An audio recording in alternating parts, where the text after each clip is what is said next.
Hello and welcome to another exclusive Good e-reader video. This is Nick. And this is Marcus. Today we're going to give you a review of the brand new Apple iPad 2. So before we get into showing you off a lot of the new features that have come with it, we're going to lay down some specs with you so you sort of have an idea on what the processor is and all those details. Alright, so this is the released iPad 2 by Apple. This is the USA release, not the international one yet, so this is strictly America. The display is much the same at 9.7 inches with a resolution of 1024 by 768. This holds true with the iPad 1 and the 2. Where it really comes into play, the differences is that the processor on the iPad 2 is actually a 1 GHz dual-core Apple A5 system, whereas the processor on the original iPad is just a single-core 1 GHz.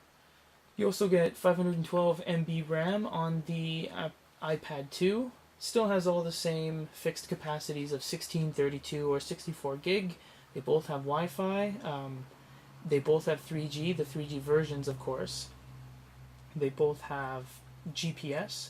The iPad 2 is equipped with a gyroscope, which is, to summarize it, it's a more advanced accelerometer.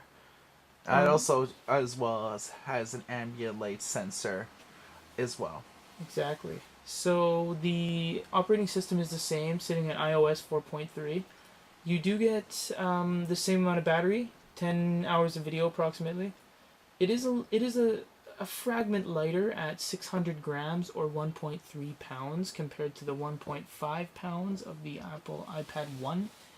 It is also smaller by width and length by just a touch over 3 to 4 millimeters each, and where you actually get a big difference is a difference about 5 millimeters thick.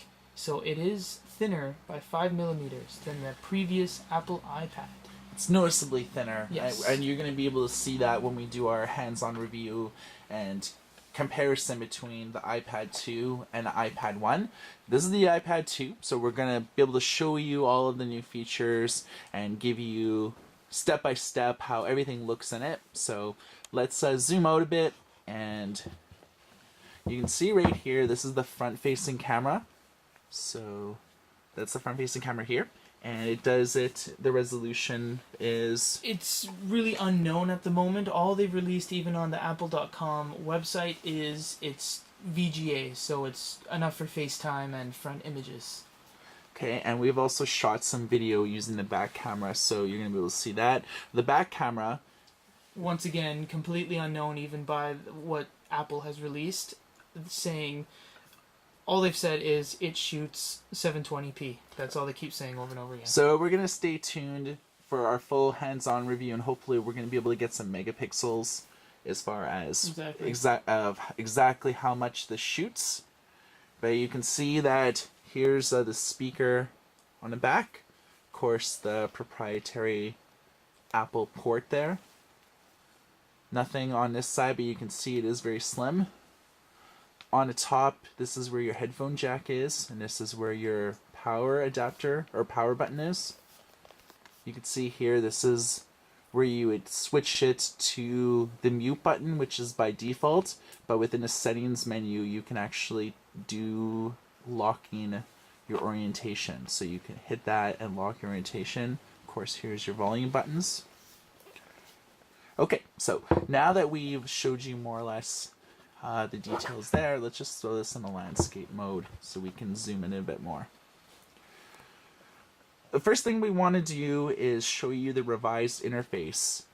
Statistically, on the opening weekend, 60% of people that actually bought the iPad 2 had the iPad 1, and 40% of people are actually buying the iPad for the first time. So it's pretty well a given that most of you guys have seen the iPad 1 as far as interface. If you haven't, we're going to point out some of the features. So, of course, the stock items, you have your calendar, contact list, your notes, as well as the maps, videos, YouTube, iTunes, App Store, and the new Game Center.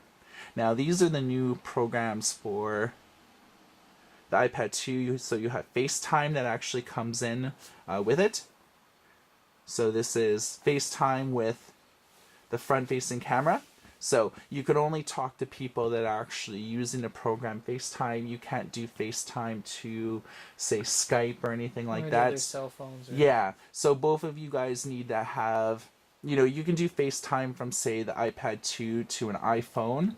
You can definitely do things like that. So it does take advantage of the front-facing camera, and despite the fact that this model is the Wi-Fi only version, if you do have a 3G version of the iPad 2, you can actually do FaceTime on 3G. It's only accessible via Wi-Fi. You have your camera here. So this is the rear-facing camera. We actually shot some footage with the back camera earlier on. So we're just doing some video comparison, shooting video with the back. So you can see the resolution is not too bad. We have here the Motorola Zoom, and we have the iPad 1. And so all this footage that you're seeing is done with the iPad 2 with the rear-facing camera. So it's definitely not too bad. You can see the resolution is pretty crisp, and it is shooting pretty well in HD. So it's not the best, we see better cameras on cell phones these days, or smartphones, but the addition of a front-facing and a rear-facing camera is exactly what Apple needed in order to stay current. If you look at the Motorola Zoom, which is the newest Android competitor to the Apple iPad, and if you look at, say, the Samsung Galaxy Tab and a lot of other rivals, they all have front and rear-facing cameras. So Apple really needed to do this in order to really stay competitive. It's just a necessity for tablets. Yeah, and so they also have done a new program called Photo Booth. So you can actually do real-time editing. So if you want to add the X-ray look, so I can have my hand like this and you can see how it look in X-ray, light tunnel, stretch. So this is actually a good way to be able to edit video on the fly, so you can actually do movie editing or photo editing on here. And this is really good because in the past the iPad was considered a consumer device, whereas with the iPad 2 it actually is transforming more into a production device. So being able to edit and do these sort of baseline effects, very interesting. So let's take a look at photos. You know that the iPad 2 has the same resolution as the iPad 1. So here's basically how some of the pictures look. So they look pretty crisp. Mind you, we do have studio lights, so there is a lot of reflectiveness on the Apple iPad 2. Right. So with the naked eye, it is a lot more crisp than what you might see with the light reflecting it. All right. So these are the default programs here. One thing that we noticed that was a really pleasant surprise with the iPad 2 is if you had the original iPad, when you scrolled far up on web pages, you would actually see the background. You would see artifacting, and you would see when you're scrolling really fast, there would be sort of like a really blank space. But with the iPad 2, and taking advantage of the dual core processor, you can scroll up really fast and not see, everything that you're seeing is actually on a web page. And so we noticed actually as well as web pages are loading a bit faster with the iPad 2. So we're pretty happy with, the overall web experience. Typing is increased as well, and you can see that there's a bit of a difference with the way that the keyboard is outlaid on this one. So let's just type in our website Goody Reader just to run like a quick test. It's very responsive, and that's one of the things that I really like about the Apple iPad 1 and 2 is that the typing and keyboard speed is one of the fastest in the business.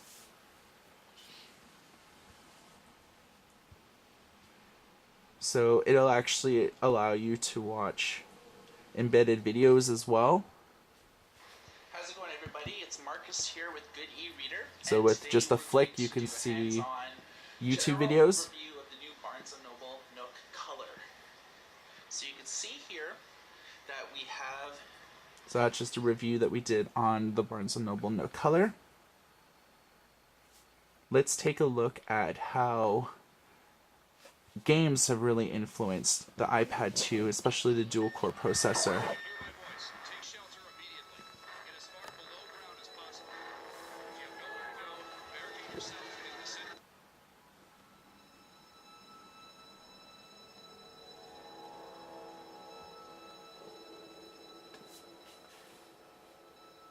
So what we're going to do is just pause the video for a second, put in our password, and we're actually going to show you it.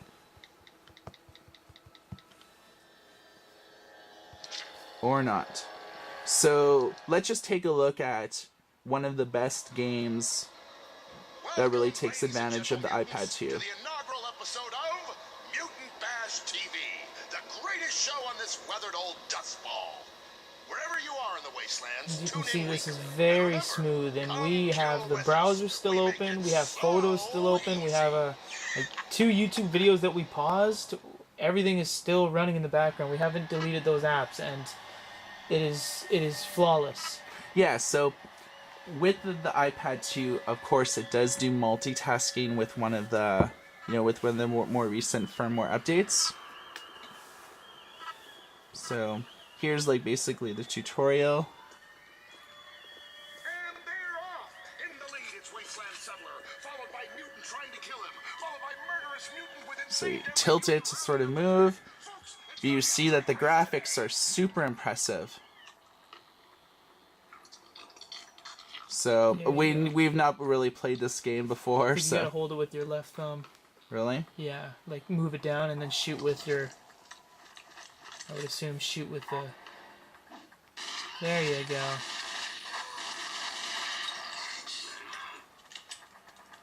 Yeah. Oh, reload speed. Yeah, so suffice to say, this is really, you can see that this is almost Unreal style graphics. And this is very solid, like there's no glitching or anything like that. With the iPad 1, you did see a lot of glitching with it, so I'm just going to turn down the volume really quickly. Yeah, I mean, this is one of the great things about tablets that are starting to utilize more RAM and implement dual-core processors, is that the game quality is going to be dramatically increased. So you're going to actually see more games like Rage and other sort of games that are almost 3D-esque and have a lot of different characters on the screen. So we're really liking the iPad 2 in terms of the game quality, taking advantage of the 512 MB of RAM and taking advantage of the dual-core. Dual-core processors are key for tablets in the year 2011. I see all these companies coming out with 800 megahertz and 1 gigahertz single-core, 256 MB RAM, and they're trying to put all, they're trying to keep up with the latest and greatest, but your money's probably better spent into something with a dual-core processor. Right, so this is just taking a look at the iBooks application. And here at Goody Reader, we love our books, so we always have to throw in the book reading apps, definitely. Right, so this is what is considered an enhanced ebook, so you can actually get proper... This is sort of like a Chinese to English book. It was just a freebie. Somebody says thank you to you, 谢谢. What do you say to them? You don't want to be caught at a loss for words. So today, our first phrase is going to be, you're welcome. The more polite way to say this is, 不用谢. 不用谢. So, enhanced books will actually have both audio and video content in them.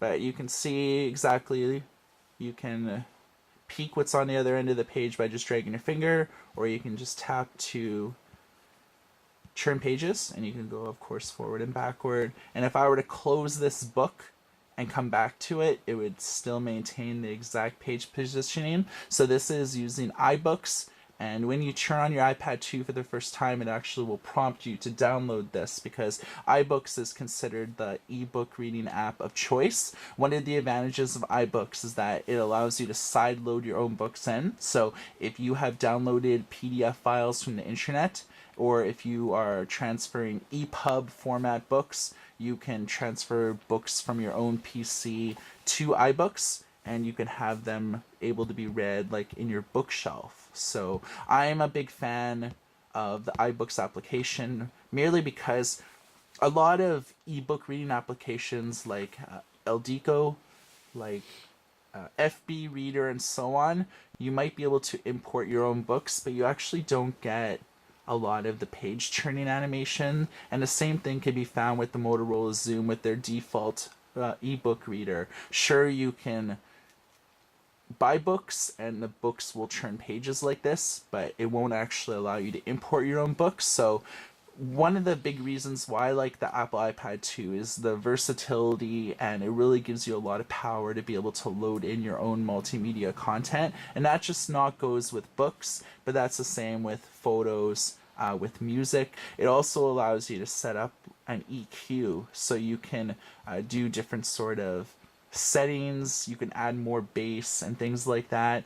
The speakers on the iPad 2 really isn't that great. It is only a single speaker. I was surprised at that too. I would have thought they would at least have a speaker on each side or maybe on the front, but we only did see the one corner have a speaker on it. Right. Most of the other tablets that we've seen lately, the Motorola Zoom, even the Velocity A7, full stereo speakers. Yeah, so they had a pair of speakers instead of just one speaker. So if I were to have any complaints about the iPad 2, it'd probably be the fact that it just does have a single speaker, and the front-facing camera seems to be really weak. It does indeed, and also it would be very.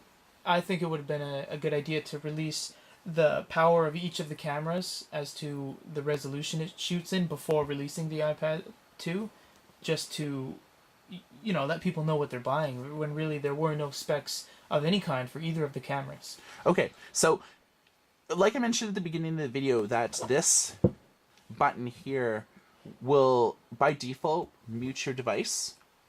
But what happens if you want this button to lock your orientation instead? And that's pretty well... It's almost redundant having volume here, where you can just turn the volume down, and then a button that would just mute it. It does seem redundant, and a lot of people do enjoy the fact that this will lock the orientation. So what you want to do is basically you want to go to your settings. So you click on settings, and then you click on general, and then there's an option here called use side switch to, and by default it's on mute. You just wanted to check mark to lock rotation, and then when you press this, it'll actually lock your rotation. The only other way to get around that is if, say, you wanted that to be muted, but you still wanted to have the ability to lock your rotation, you double tap the single button here, and this is where the multitasking is. So say you want to... All these applications are open right now, so you can see that we did have a lot of things open, and it really hasn't degraded the Apple iPad 2 experience. So if you wanted to close any of these, you sort of just like hold your hand there, and we can close Safari, Photos, we can close Rage, right? So that's how you do it.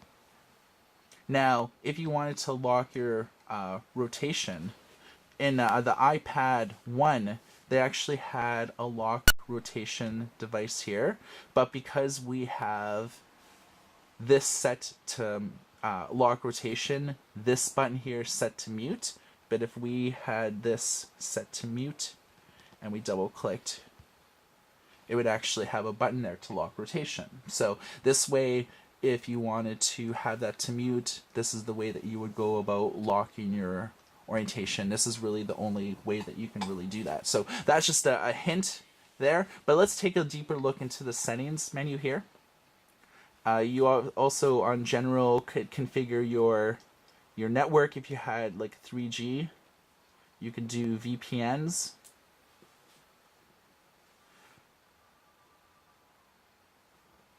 It allows you to do a lot of email sort of configurations, whether you want to use push email, which is what we recommend.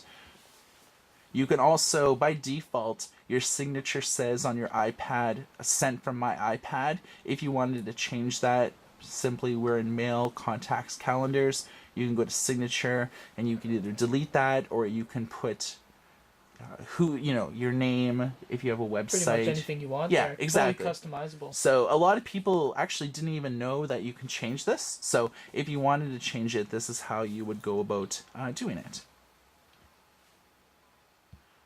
Of course, with the new iOS 4.3, if you have an iPad 1, it was a mandatory upgrade via iTunes, but all of the iPad 2s actually ship with the newest OS 4.3. So you do get some changes to the operating system. More or less, it heralded in a lot of the changes that were going to be implemented with the iPad 2. If you want to see all the changes with iOS 4.3 versus earlier models, check out our blog at goodyreader.com/blog, and we have on the front page a breakdown of all of the changes with the new iOS. So with Safari, you can check all of your new settings here. There actually is... with 4.3, one of the new additions is they edited and changed the way that they load JavaScript. So you'll actually, any type of Java type pages will actually load a lot faster now. Of course, with your iPod, you can check your EQ, and this is what I kind of mentioned earlier. So you could really customize this. And this is really nice because a lot of the audio programs, even in Android, it doesn't really give you a lot of changes in being able to add bass booster or add different effects.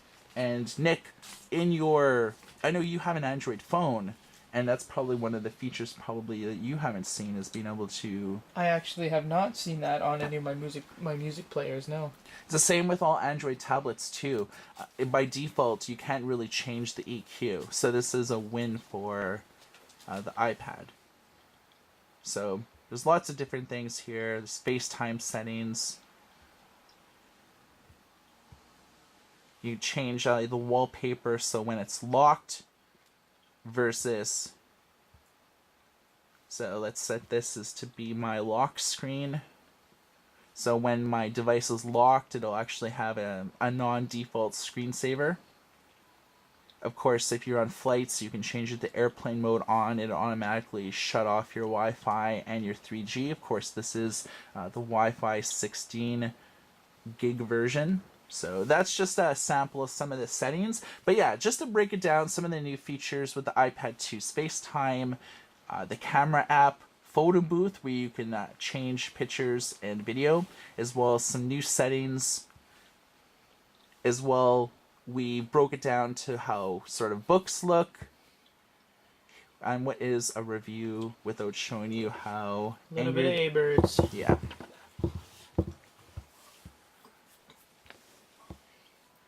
Got the new St. Patty's Day one. Yep.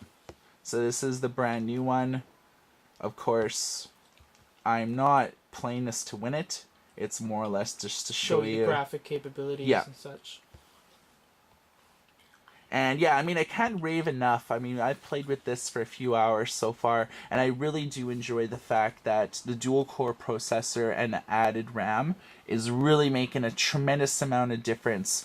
Watching YouTube videos, to browsing the web, to doing multimedia content, especially with multimedia content with ebooks, with videos, and enhanced ebooks and so on. And also it's allowing us to really take advantage of the multitasking capability. So to sum up the iPad 2, Nick, what are your thoughts on it?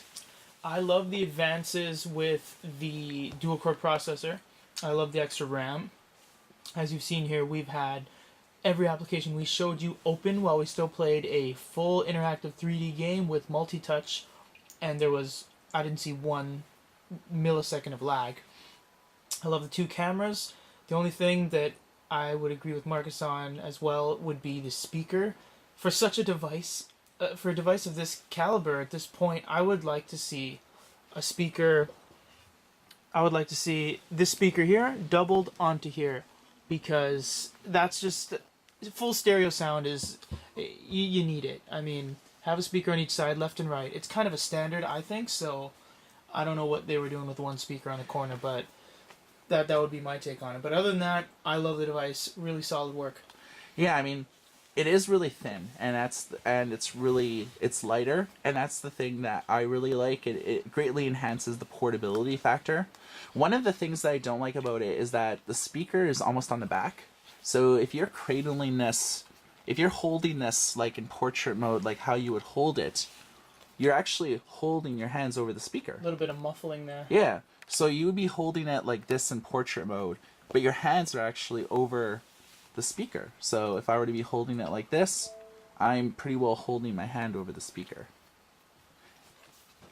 And one of the things about the iPad 2 versus iPad 1 is that because you would be holding it for a length of time, having the lightness and the slimmer actually allows you to be able to type a bit better. So your hands don't reach totally across, of course, but it does allow you to type a little bit better and hold your tablet for a longer period of time.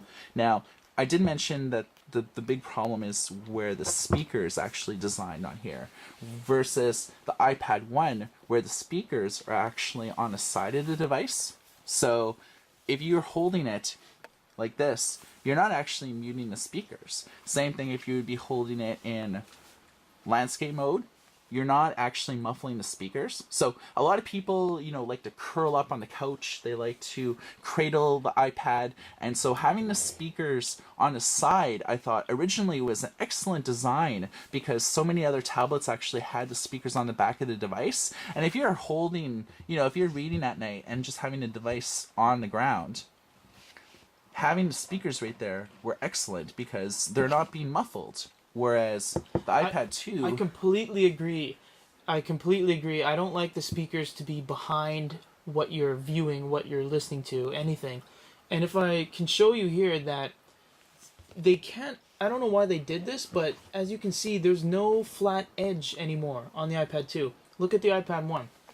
Completely flat, a full right angle compared to the front and the back. It's very sharp, it's very squared off. So having the speaker on the bottom is a possibility, whereas this, for some reason, they curved it. You can't have the speaker on the side. You can't have the speaker even halfway. Well, they kind of have it like halfway here, which, as Marcus mentioned, where you'd actually hold the device it's a very bad place to put it. I would have put it on the top here, right here. But with the iPad 1, you do have this full bind to put things on, whereas this, it doesn't have that bind at all. It's basically just one smooth curved front to back. So I don't know why they did that, but I guess it's to make it thinner. I'm not sure. Yeah, I mean, that's my biggest complaint is that the speaker's on the back. Definitely. And as far as Apple on its own, the iPad 2 is just not about the hardware, which the hardware itself is very good, but it is also about the overall iPad 2 ecosystem. And the reason why Apple controls so much of the tablet market is because of how available songs are, TV shows are. We're on basically the App Store right now, and you could see that we have music, movies, TV shows, podcasts, audiobooks, and this is just for multimedia content. The ecosystem on the iPad 1 and iPad 2 is tremendous. That's not to negate how many apps are available on the App Store and how easy it is to find apps. I'm a huge proponent of Apple because of just their ecosystem, and I would say that the Apple iPad 2 is a tremendous investment. If you do have an iPad 1 and you're looking to upgrade to the iPad 2, I would say do it, merely because of the additions of the camera, how it is slimmer and trimmer, which makes it a little bit more portable. If you can get past the speaker issue being on the back rather than on the side, I would say probably it is a good investment. If you're an iPad 1 owner, I would say yes, upgrade to the iPad 2. There are a lot of situations where you would be taking pictures. If you're bringing your tablet to a meeting and you want to take a picture of some notes, if you want to take a picture of anything to do with what you're doing in a meeting or in an office type environment. I also like the fact that the iPad 2 is more tailored towards a production device rather than just a pure consumer device. So combined with the added RAM, combined with the addition of multi-processors, with the 2 cameras and a slim and trim device, I definitely recommend the iPad 2. Definitely. And you can't really beat the Apple ecosystem as far as iTunes and the App Store. So I definitely rate the Apple iPad 2 10 out of 10. It is a really good tablet, minus the speaker issue, which is when we look at a lot of tablets, we could really pick them apart on where they really fall short, and the Apple iPad 2 rarely falls short in any of the tests that we've really put it through. So it definitely gets the thumbs up from me, and it gets the thumbs up from Nick as well. I didn't have my other hand ready right now. There you go, put it down. All right, double thumbs up, folks. So for Good E-Reader, for a review of the Apple iPad 2, this is Marcus. This is Nick. Everybody take care.